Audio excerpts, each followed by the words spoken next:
Hello, welcome everyone to my talk today. We already introduced ourselves before in the panel discussion, so you may already know how I got into WebAssembly, and that I'm more coming from the web developing perspective, but then got into C++ development, and that's how I got involved into WebAssembly to actually solving the issue regarding that the whole old C++ applications now want to have their own native desktop application running inside a web browser, since everyone just wants to have just a web browser. And there's one big thing I like to mention in the first place, because it's really important, that WebAssembly actually was initially designed to introduce the to make the execution speed a little bit better inside a web browser. This is quite good, and a lot of people had the hope that now WebAssembly will completely replace JavaScript, because a lot of developers don't feel really comfortable of now developing in JavaScript for having a web application or developing a web application. But now with WebAssembly, it's finally possible. But the thing is, coming from a web developer perspective, it's not only about the execution speed. Performance as a web application also includes when is the user finally ready to interact with the website? When is the user finally able to actually see something on their smartphone or on their website? Like one of the most important things beside the execution speed is, of course, as well, the initial loading time. We have also a lot of other devices like our smartphones or tablets, and we might not always have the best internet network connection outside, and then it might take really long time finally loading everything and resources on our smartphone.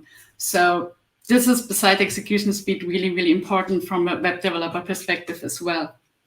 As maybe if you're familiar with Angular as well, like what is my other main framework, they completely exchanged the renderer behind Angular now from version 9 to 10, from version 8 to 9, because of this main issue that we want to reduce the bundle size so much.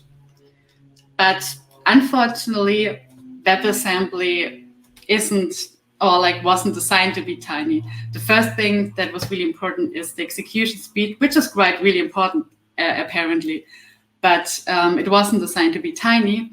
And this is something I wanted to create awareness, and I want to discuss today with you to show you some kind of tricks and what kind of tools could support you to maybe shrinking your WebAssembly bundle size. But before I answer this question, let me introduce me a little bit further. Hey, I'm Martina. I'm a Google developer expert in Angular, and I'm from a professional wise, I'm a trainer and consultant in Angular and web development. And of course, I'm based in Germany, and as that, I'm a woman tech maker ambassador and was used to traveling around the world and introducing women into tech, and created a couple of organizations and events, of course, for inclusiveness and for bringing women into tech.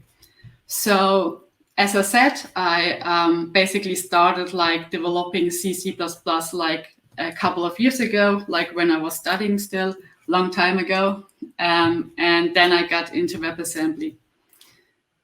I'm also a huge basketball player, as some of you might maybe already know, so you might find some GIFs in my presentation from my favorite basketball movie, Space Jam, back then. So coming back to the main point, the initial loading time, and why is it so important, and why should we even care about that? Why is it so much more important than the execution speed? Yes, unfortunately it is. And I want to share some stats with you that Google did, the Google marketing did a couple of years ago, that users visiting a website tend to leave the website really fast if it takes so long to actually render everything. Everything that is from 1 to 3 seconds is fine, somehow, but everything that's already like over 5 seconds, they just drop off. They don't. I mean, like I can even observe this behavior on my own. If I'm sitting on my couch and starting a website and it takes like 5 seconds, I already just click on the X and don't want to visit it again. So even if you are not familiar with the web development and just want to bring your old native desktop application to the web, you have to take care about this. And you have to know how to actually reduce your bundle size, since it's quite important, apparently. To dig into that, we first want to shortly get into the whole build chain of WebAssembly again, to know on which places right now we can actually do something and reduce maybe the bundle size. So on the left side, we have our programming languages we are used to. It could be C, C++, Rust, Go, TypeScript. It could be .NET, of course, as well. And these all languages will be compiled with a so-called front-end compiler, like Clang for C, C++, for example, to something that's called an intermediate representation. And with this intermediate representation, we have backend compiler, which then this will be compiled to WebAssembly files and to supporting JavaScript files. And mscript, for example, even gives the possibility to generate an HTML file as well, and things like that. So we have a couple of positions and possibilities here to work on our bundle size, to work on our WebAssembly bundle size. And the first I want to show you is to optimize our end bundle, like the WebAssembly bundle. And on the talk before, Ingmar showed already the tool that is called WasmOpt. It's a build optimizer, and it takes the compiled WebAssembly file and runs so-called transformation passes on it, like runs a couple of optimizations. We will see what kind of optimization this is on the next slides, to shrink the bundle of the WebAssembly file. WasmOpt is already integrated in some LLVM optimizations, and of course in mscripten by itself, because mscripten includes the binary toolchain, and this has the WasmOpt tool included. And it's quite easy actually to use WasmOpt. You can just install it with npm or download it by your own and compile it and then run it. And then you just, as we saw as well before as well, you just give your input file and determine the output file, and maybe add some settings and options for the optimization. So what kind of transformation passes are possible or are already implemented? Of course, something that's called dead code elimination, because in some purposes, it could be the case, in some cases, it could be the case that the compiling from the intermediate representation to the WebAssembly module creates duplicates, like duplicate functions. For example, when you're using templates in C++, sometimes there are duplicated functions out of that compiled inside the WebAssembly module. And so it runs a transformation pass again, like the dead code elimination. And actually, the dead code elimination is a pass as well that is looping again and again, like after each iteration of the other passes. Every single time there's a DCE running as well, because other transformation passes could lead to a new state that some variables or some functions are not used anymore because of the previous optimization. So it will just get kicked out, of course. As well, we have some memory packing, some memory structuring to decompromise the whole WebAssembly module, which also reduces the bundle size. We have something that's called simplify locals and globals. For example, when we have global variables and but they're not rewritten anymore, they will be turning into mutables. And when there are other variables or globals which are just a copy of this value, they will be replaced with the previous one, with the original one. And then again, since they're not used anymore, the dead code elimination cycle are just removing them. And of course, there are a lot of other redundancies in the whole WebAssembly module, which will be then removed. And two, I really like to dig a little bit deeper into that to show you by example.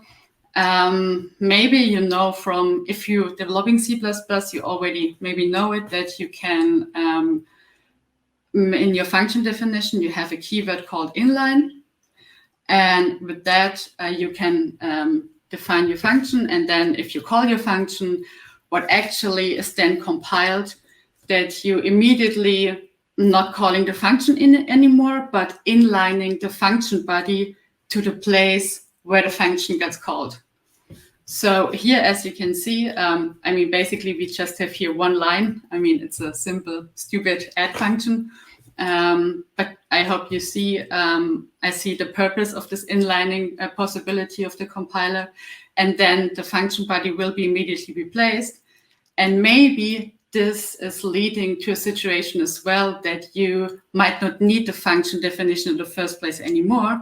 And the dead code elimination cycle can again remove this function. And WasmOpt has a lot of heuristics, different kind of heuristics to determine when it does an inlining and when not, even though maybe the front-end compiler from C++ didn't do function inlining in the first place, but maybe in the later stage, it tries to calculate if inline is possible or not. For example, if the body size has just one line, it usually always does the inlining to remove, hopefully, the whole function and to shrink the bundle size. Another quite big thing is something that's called constant propagation. That's basically when you have, like you see on the left side, where you have some variables and as well some calculations on the variables. So what you see is that during the compilation step, during the first iteration, it already pre-computes the whole values. Like, for example, we have the foo variable over there, and you see that in the next, we initialize the bar variable of calling the foo variable, and what the compiler does is already inserting it and dividing it by 5, and then 9 minus this value. And then we see that the foo variable is not used anymore. As well, on the last line, on the return statement, we see that also the foo variable got already substituted with the value 30, and then it's never used anymore.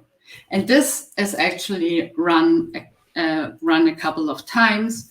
So we can then, of course, taking a look at the if statement, and then we can even replace the bar calls with the actually value, like we see here in the red border. And then the compiler even pre-computes, okay, we have the do variable over here, and this always is 12, because 3 times 4 is 12, and this is always, of course, greater than 10, so it's always true, right? I mean, this is then something that is executed by runtime, and then it's true, and then it goes inside the if statement, so it can't be optimized anymore. But now we see that it got already shrinked a lot because of this pre-calculation, what the compiler did for us. And then after all these steps, we finally see, okay, hey, basically we just need the do variable over here and not anymore the foo and bar variable. So again, that code elimination takes place and just removes the both variables over there, that we just have these pretty 6 lines of code instead of the whole variable initializing and everything what we had before. So this is these are the kind of optimizations that are done by the WasmOpt compiler, but also, of course, by mscripten, because it's integrated over there.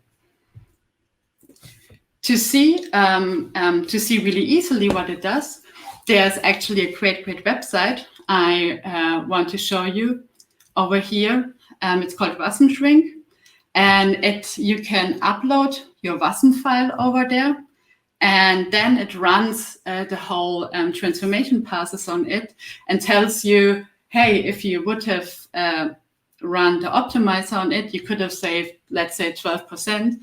So I prepared something, of course. So let's have a large Wasm file over here. Okay, it's 1 kilobyte. It's not really large, but let's pretend it's like 11 megabyte. So we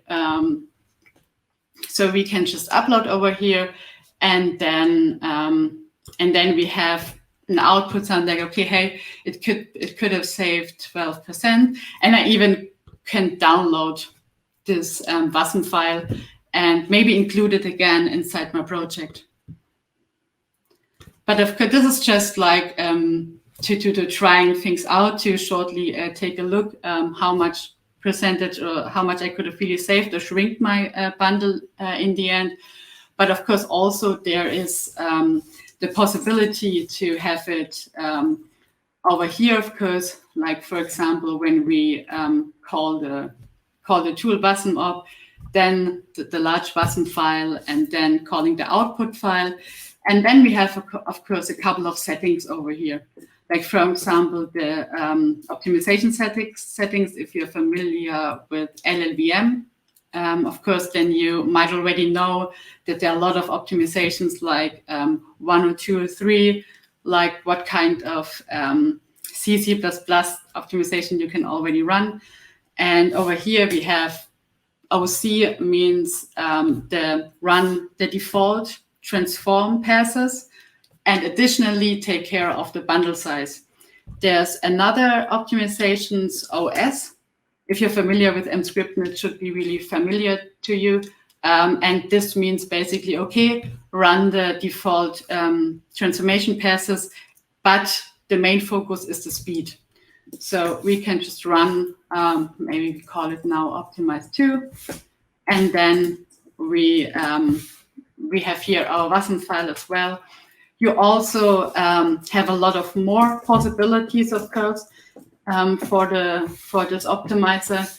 We see like all these transformation passes over here can be actually called by their own. So you can just run one single. So if you just want to simplify the locals and not running any other transformation paths, you can just do that as well over here. And there are a lot of those, and some of those might even interfere with each other a little bit. So you have to maybe be careful.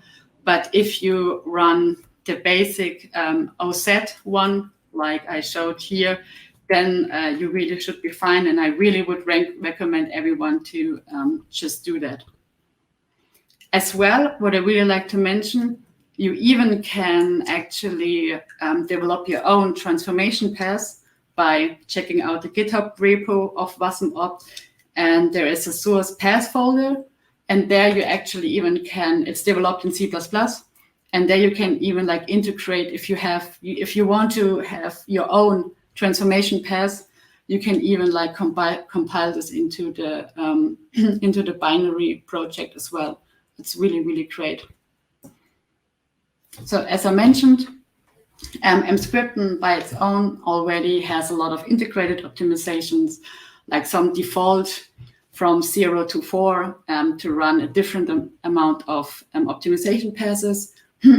But also, of course, with the OS or OC, depending if you want to focus on the code side or focusing on speed. So what else can we do? I mean, yes, we can take a look into our WebAssembly file and optimize that, but maybe we can do more. And yes, of course, coming from the Angular world, there is always like a lot of, you have to consider writing good performant and clean JavaScript. So of course, it always starts with your own programming language. You should, of course, see, okay, C and C++ has a front-end compiler called CLang or Clang, depending how you want to pronounce it. Rust has its front-end compiler, Rust C, and Go with Go LLVM. I mean, you all of these programming language has, of course, different front-end compiler as well. I just mentioned 3 here I'm familiar with. And you just should be careful in how you write your programming language, like the best practices, if you know how WebAssembly is actually be compiled. And I guess I can't remember who it was, but someone in the discussion panel in the beginning mentioned, yes, I mean, it's always good to actually know the compiler and know the compiler toolchain to develop for it, and the best work together with your compiler and work together with your programming language. Like use profiling tools. First of all, you have to figure out where are the traps and where are the bad practices inside your code to basically involve it. One big thing for me is like, don't work against your dead code elimination. For example, running a lot of work, like in C++, we have this templates and this virtual calls, and these things like this indirect calls that the compiler can't figure out if they're used or not. Of course, this is a little bit difficult to actually like remove it from the end bundle, like the end compile file. So try to figure that out and just use your tools and don't work against them. As well, of course, know the optimization of your compiler. I mean, it's know your compiler. It's always really good to dig deep into it and know exactly how everything is compiled and which optimization leads to which output. And another big thing is, which is quite familiar in the NPM world, that we're just installing a lot of NPM packages, and sometimes we don't even know how much code we actually installing over there. So always investigate the libraries you're using. If you just want to use a printf, for example, and nothing else, you might, like if you just want to print something and nothing else, you might can just use printf, and you don't have to import the whole standard lib with IOStream and everything. This, of course, always blows your whole bundle in the end. So in the end, know what you're doing. But this is like a really big sentence, always like for C and C++ developers in general. Know your tools and know exactly how everything is compiled. And of course, know the optimization steps of your end compile file. Like, as I mentioned, the WasmOpt is optimizing a lot of other things from the intermediate representation to the WebAssembly file. So know these optimizations as well and prepare your code for these optimizations. As well, when it comes together then with JavaScript, if you just want to print out something, I guess it got mentioned in the talk before as well, if you just want to print out something on the browser, you might don't have to import the whole IOStream or printf library. You could just use plain JavaScript inside your C and C++ files. But for that, of course, you have to prepare your C++ code for that. I mean, maybe you're familiar, you usually in C++ you have something like inline assembly, depending on which computer architecture you're working, of course. And sometimes really a lot of performance advantage doing that. And exactly this goes here as well. Like exactly this is the same for running inline JavaScript inside C as well. And you need to include the mscripten header as well for using this. And last but not least, we need to take care about the interop between WASM and JavaScript as well. Because that code elimination, I mean, I talked the whole time about that code elimination and how good that code elimination is. And it is, of course.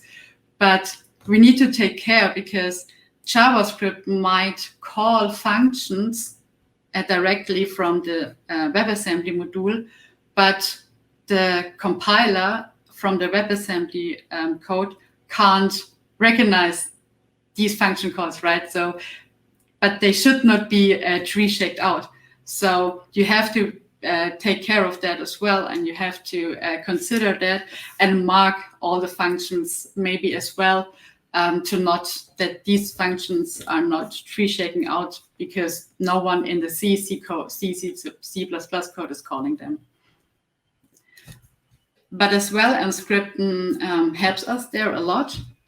For example, we have a setting that you can compile the file for the right environment. Like we have the web environment, and then everything that is maybe just for Node.js developing is of course removed as well. So you can work a lot with these settings as well. As well, I will really want to highly recommend enabling the closure compiler every single time, actually, mostly every single time, because it reduced the size of the whole supporting JavaScript code a lot. Like, as I said, maybe mscripten actually generates this interrupt JavaScript file as well, how to load the WebAssembly file, and so on. And if you run the closure compiler, this reduces the size of this JavaScript file as well. So to sum it up, I rushed a little bit through it. And so profile your code first. And most of all, don't just copy and paste Stack Overflow snippets. Also know the code you're writing and what it really, really does in deep, and work together with your tools, know your tools. And I really, really, everyone want to recommend using the WASM-opt tool to shrink the bundle size, because we need to take care of the initial loading time. And we maybe have already a huge JavaScript file to download, maybe. So take care that the WebAssembly file isn't that blown up as well. Of course, we have some possibilities to actually cache that and store the WebAssembly file inside the IndexedDB, so it doesn't get downloaded every single time again and again. But this also brings, of course, other traps and other things and issues. So I really, really want to highly recommend taking my advices and using the WASM-opt tool. And then there's nothing more to say. Thank you all for your time and joining me today, for listening to my advices. And if you want to have the slides, you can go on this URL, but I know that it will be shared afterwards as well. If you have any kind of question, just ping me on Twitter, email, or you find some more on this URL. And of course, in the end, I really want to thank the organizers for making this event still possible, because we need to bring more awareness of WebAssembly. So thank you so much.